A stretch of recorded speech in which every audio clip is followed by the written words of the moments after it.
Hi, I'm Brad Knowles, producer of Friday Night Flies, hosted by Scott LeBoldis and Scotty Holmes. Enjoy the show.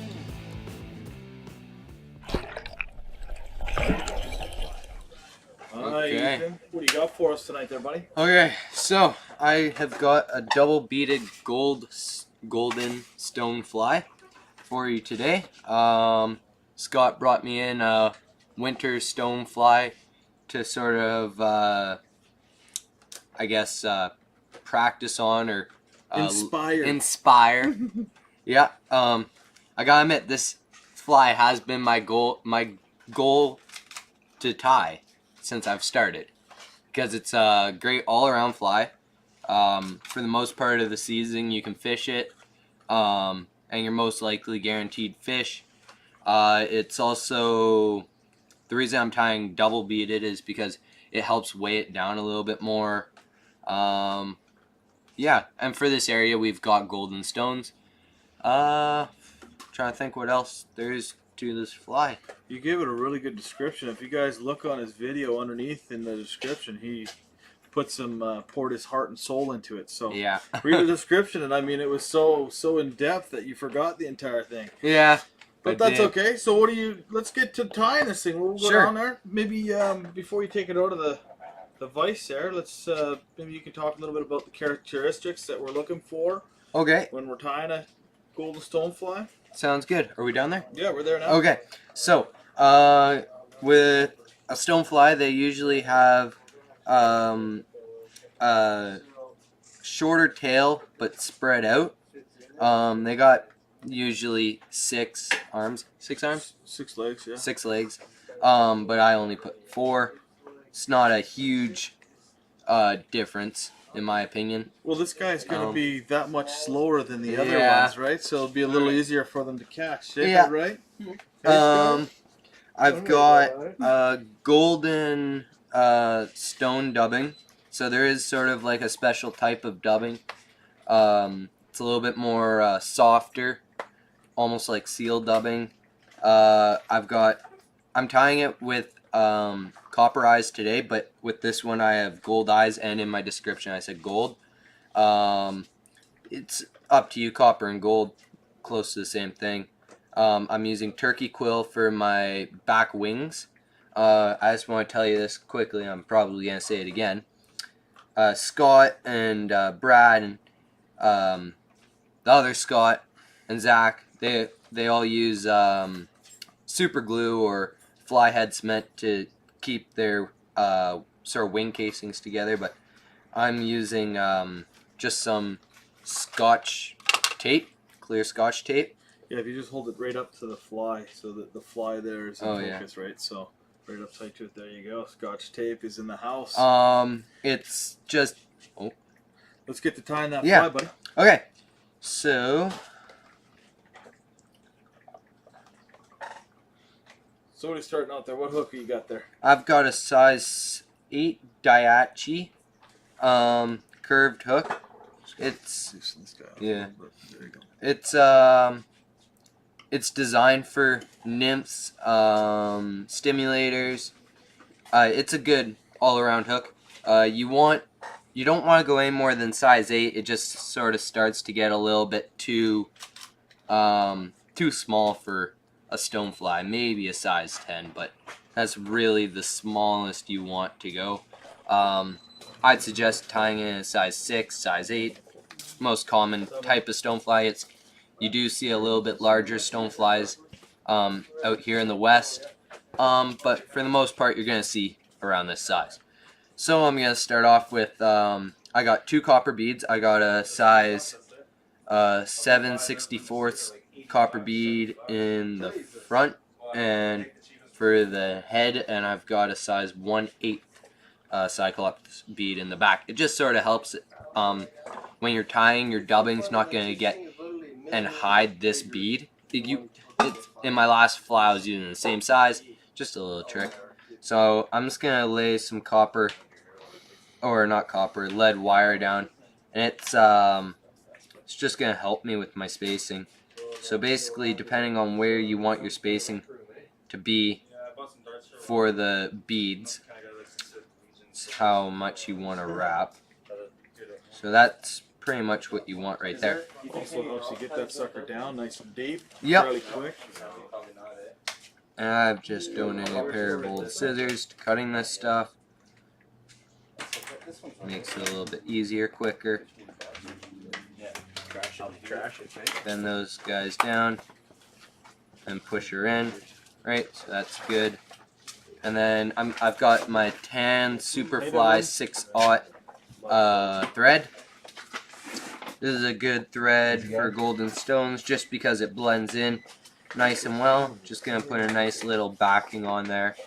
Just sort of helps keep the lead and the bead in place.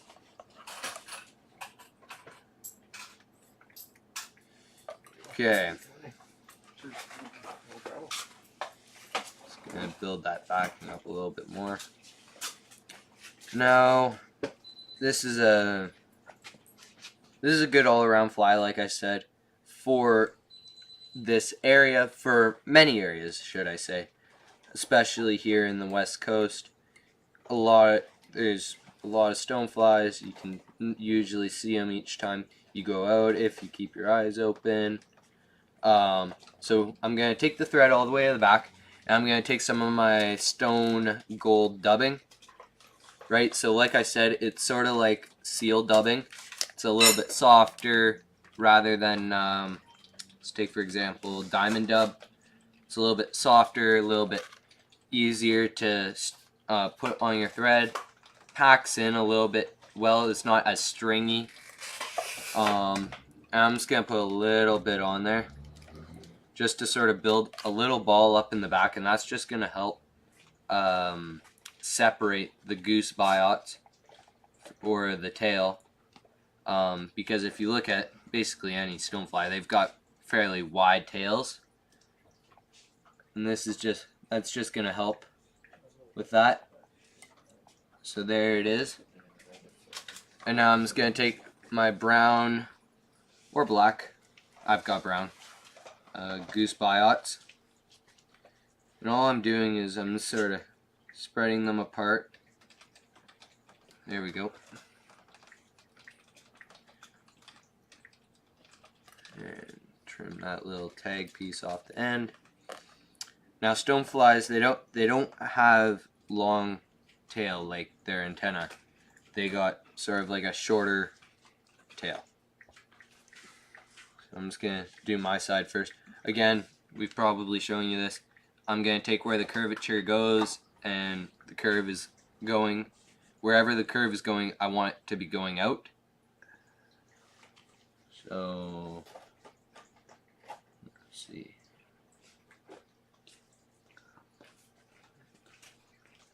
Yeah, there's not too many flies out there that look buggier than a Stonefly, yeah. You got that, eh?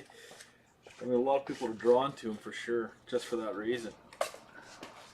Well, they're a fun fly to tie once you get the hang of the proportions. The proportions are everything with stoneflies. When I first tried tying them, yeah, I didn't understand that, especially when I first started fly tying. I mean, the more fly fishing you do, you start seeing them all over the place too, and you're like, wow, that's what they're supposed to look like. Yeah. And they're a creepy looking little bug, man.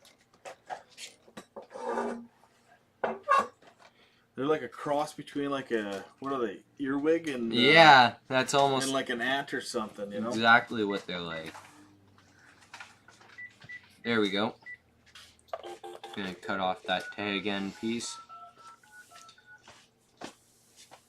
Now, me personally, I like to take my time with these flies just to make sure they're nice and, I guess, nice and perfect. Uniform.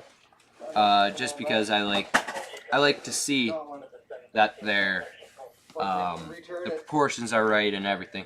Almost forgot. So I'm gonna take some small black or brown, looks more black, ribbing. It's midge ribbing, but I'm using it for this. You can use green wire, or you could use red. Sort of like blends in with the fly a little bit too much. Green is a nice color. But if you look at really any stonefly, you can see the ribbing in them. That's what fishes start looking for as well. And I'm just gonna tie it, lock that down, lock it in. Just get that out of the way. There we go. And now I'm gonna take some of my stone dubbing again. And this is sort of just applying it a little bit at a time, like the stimulator I did last week. Because, there we go. Because the proportions start off small with that back piece, right? And then it's just gonna slowly keep growing and growing and growing all the way up to the chest or the abdomen. Abdomen? Yeah. Okay. So I want this to spin on nice and tight as well. You don't want it all stringy and out.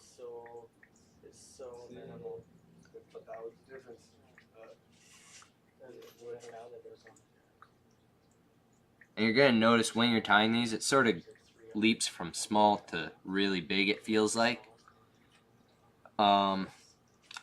I was worried about that actually the first time I tied it because I didn't like the look of it, but I just kept on going with it. Just, you gotta keep going with it. So, right, you can sort of see where it's growing a little bit more. There we go. And I'm a little bit worried now because I got 4K cameras in here for this, and well, I don't want. We're not using the 4K on the fly itself, but yeah, eventually we'll work our way up to that and hopefully have 4K all the way. But the camera that's up above that shows the overview is 4K, but it's almost impossible to stream 4K without a really incredible internet connection. Yeah. I mean, it would be really intermittent, and as it is right now, we're doing it at 1080, and that's full HD. So, I mean, you can probably see. Well, just even with the dubbing that you're using, you're picking up individual strands. It's pretty good. Well, it's funny because even when I watch the other Friday Night Fly members in here tying, like I'll watch them live and then I'll go over to Brad's computer and look, and Brad it's just, you can see so much more detail what they're doing. So. Right, so you can see I'm just adding on little bits at a time because, again, a little bit can be enough or a little bit can be too little. So it's better to underdo than overdo because with fly tying on dubbing putting on dubbing, because you don't want it to you don't want to put too much on. That's what I'm trying to say. Let's break that up.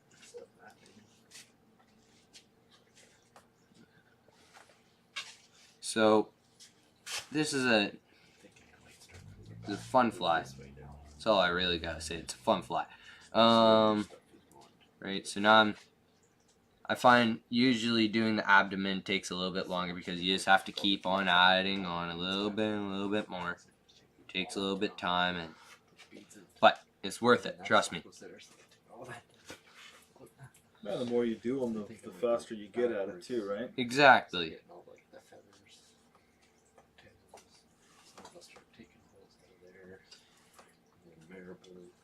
So I'm not gonna go into where the copper wire is yet because we're gonna start putting on our turkey quill, which is the wing casing.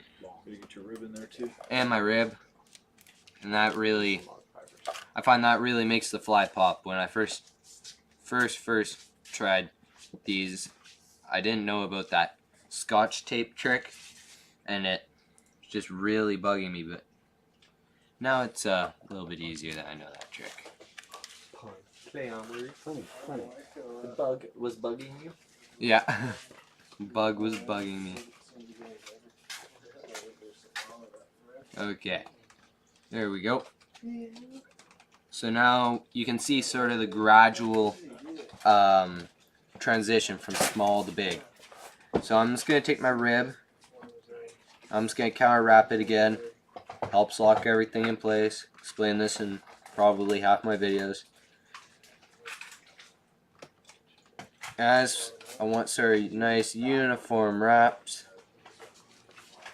Really sort of helps. And as well, when you're wrapping the rib, when you put a little bit at a time, it sort of helps make it so that it's thicker on the inside. So you're not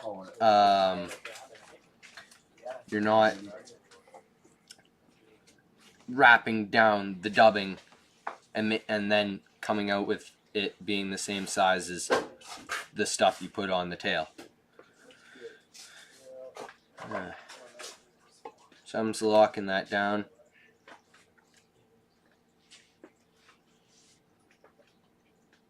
Behind the eye. Oh, and I should have probably mentioned this. When you put the eye on, or the beads, you put like the Cyclops bead on how you usually would, but then you flip the other one so that the copper wire slides inside both of them. Just sort of helps it keep it in place and everything. Okay, so now we got our ribbing down and everything. Trim it up a little bit quickly before we start putting on the turkey quill. Okay, so I got my turkey quill, right? I got my Scotch tape already on there. As you can see, I just put it on there. Don't need a huge strand of it.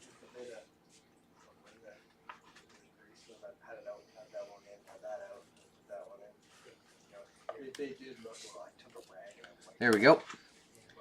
So I got my turkey quill. You can see it's sort of lopsided, so I'm just gonna trim it flush. And you don't want your wing casing to be too big or too small, because you're going to gradually get smaller, obviously. So I'm just going to trim it down the side so that it's nice workable size. Sort of clean it up a little bit. There you got cleaned up. There you got sticking together. I've also done it where I've put fly head cement on, let it dry, then put the Scotch tape. That really works well, because eventually Scotch tape's gonna go in the river, and yes, your wing casing's still gonna be the same. Just helps hold it better a little bit. Hold it together a little bit better. Now I'm just gonna cut a little V in the wing casing.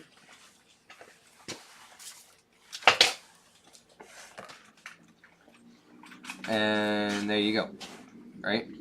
So you don't want this big long piece, so I usually like to take it about half the length of my fingernail, cut it off, and then that way I've got a nice amount to work off of. I want my wing casing to be going down about 2/3 the way down the body. Oh, hold on. I'm just going to trim that down a little bit more.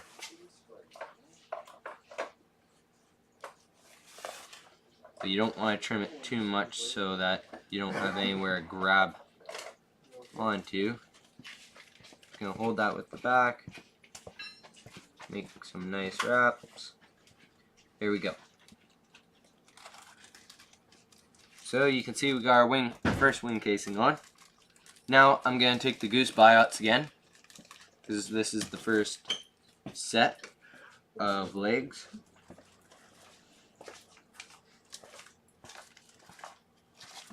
So we're going to tie 2 more of these on. Starting to look like a stone, bud. Starting to look like a stone. This is a sort of time tasking fly. Okay, there we go. And I want our legs to reach about the same length as that wing casing we just put on. Tie that on. Cut the end piece off. And right, you're following that curvature line, looking for that curve, looking for the curves. What legs be the same size. Oh.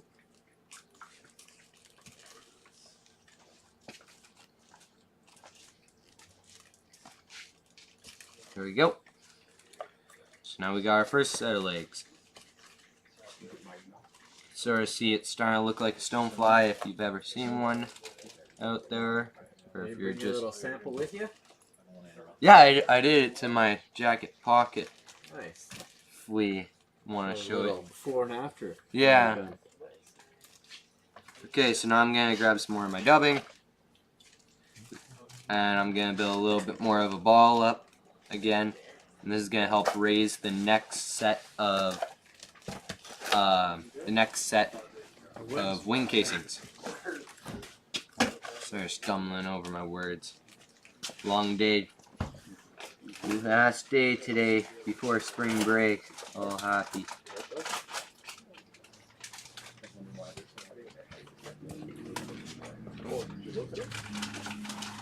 There we go. Oh.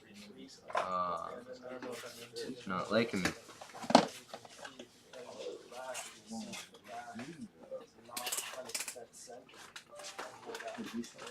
There we go.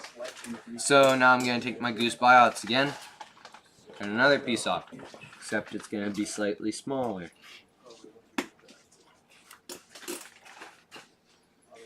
Obviously.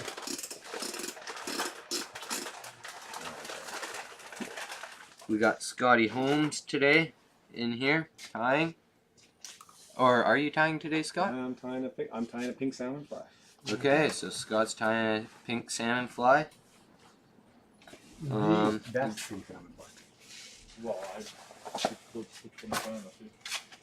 Now again, I'm doing the exact same thing as last time. A little bit repetitive.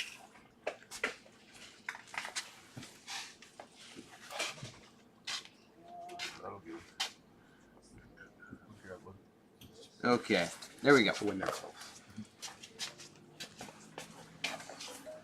now I'm going to lay that over top.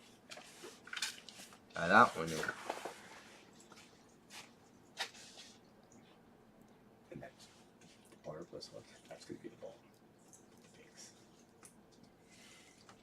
There we go. Good. Trim that little piece off. And now I'm going to take some more goose buyouts again. Now this fly does get a little bit cramped near the head. So sometimes have to just do a half hitch, but you can usually whip finish it. Right, so now I want the legs to go about halfway down the other set of legs. Now again, if you can get a or if you can get a stonefly, just put in a little vial of rubbing alcohol, and it really helps so that you can just have it at your desk, wherever. Preserves them quite nicely. There we go. Stick that back on there. There we go.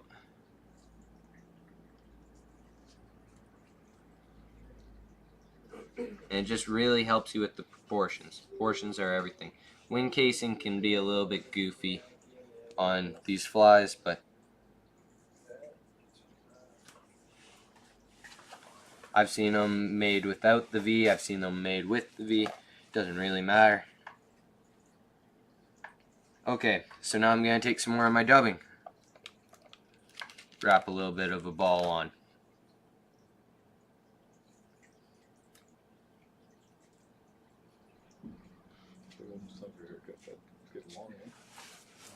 This is a fairly long fly.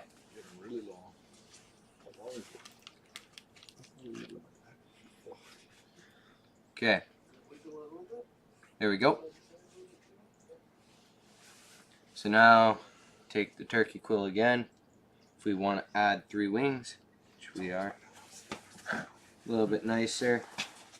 Never changes. I love that. Gonna try and speed up a little bit.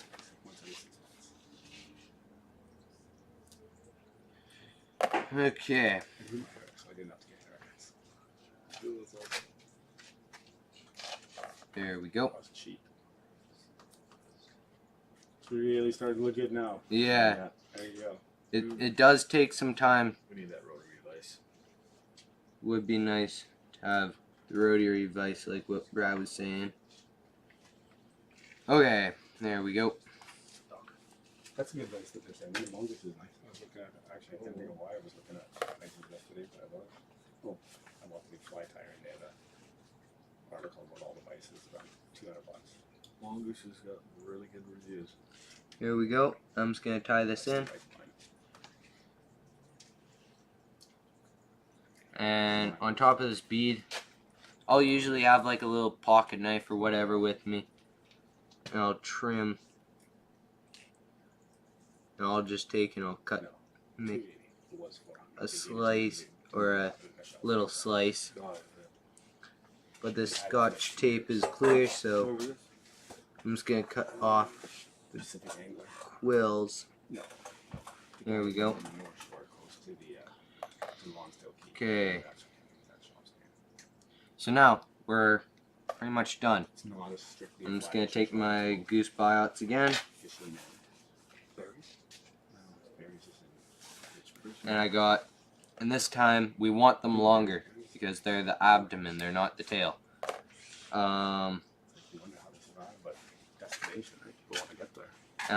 And this time I'm gonna crisscross them. Gonna line up the tips. I'm just gonna crisscross them. There we go. And right basically at the crisscross is where I'm gonna tie them in. You'll be sad when you lose these. Oh yes. But you'll be happy because you'll have the big fish on. Big bullies. There we go. And just add a little bit more dubbing to seal all that stuff off. And we'll whip finisher and we're done. Bomber. And then that will be Takes well time. Stonefly. Then I just don't fly jigs that in time.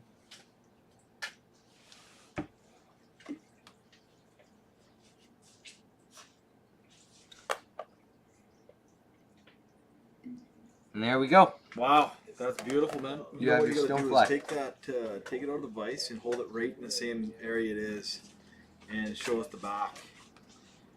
Oh yeah, baby. There it is. There we go. And then give us a look under the underside too, bud. Yeah, man, that looks really good. So you can see with the proportions, it goes from small to big to big. Yeah. Right? Roll her over. Let's see the back again. Oh, yeah. Man, you did a really good job of that, Ethan. Man, you've come a Sweet. long ways. Yes. Hold her nice and still there for a second, and like on its, show us the back. That way we get a point it out to the point it out. Yeah, like that. Perfect. Oh, nice. Perfect, man. Just hold her nice and still for a second. They're gonna be Alright, yeah, that chomping thing that is down, sexy. Yes. Okay, buddy, let's go. We're going back up top here, wrapping it up. We're getting a little Yeah. bit long here on the show. Yeah, a little bit long. Okay, so that was my golden double bead golden stone. Pretty common. Yeah. Pretty much it. Well, yeah, that's quite Yeah. a tie, bud. You've come a long ways. Anyhow, we're gonna wrap her up because we've got a good show for everybody this weekend. So Yep, sounds good. We got Scotty tying, and Brad's got a tie. So yeah. Good night, I guess.